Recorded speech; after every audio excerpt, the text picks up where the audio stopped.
Okay, so that clip that you've just seen there gives you examples of what we call beliefs. So I have one question for you. Having those types of beliefs, is that going to be harmful or beneficial for your performance in that penalty situation? It's going to be harmful. Why is that? Well, that's because those types of beliefs are what we classify as irrational beliefs. Now, an irrational belief is something which is quite extreme in nature, quite rigid, but also illogical in most cases.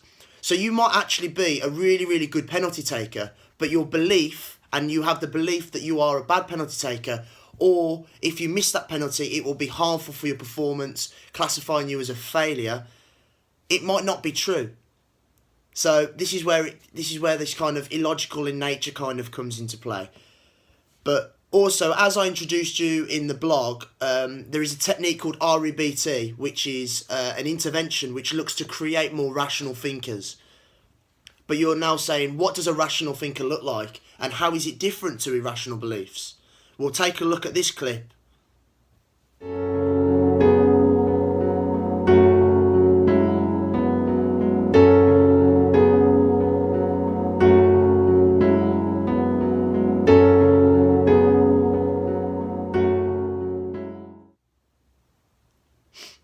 I want to draw your attention to the big impact words. So in the irrational condition, awful, failure, must. Notice how those have been abandoned. Those are the big impact words that over a series of sessions with an individual client through an REBT technique, we look to dispute this irrational belief and change it to a more rational one.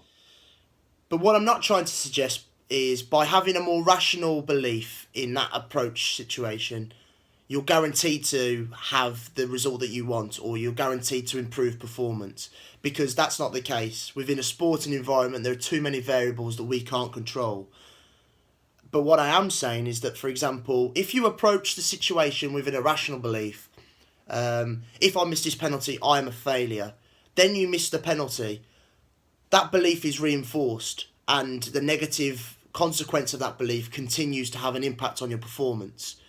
Whereas if you approach it with the belief, okay, it's a lot of pressure for me, but I've missed penalties before in the past and I've recovered, and then the next time I stepped up I scored, but then you miss, it's still a more healthier outcome than the irrational belief. And that's what REBT looks to try and do, create more rational thinkers so that they can influence their behaviours and emotions in a sporting environment in a more positive manner, and ensuring that you have the belief that next time you step up that penalty, you will score.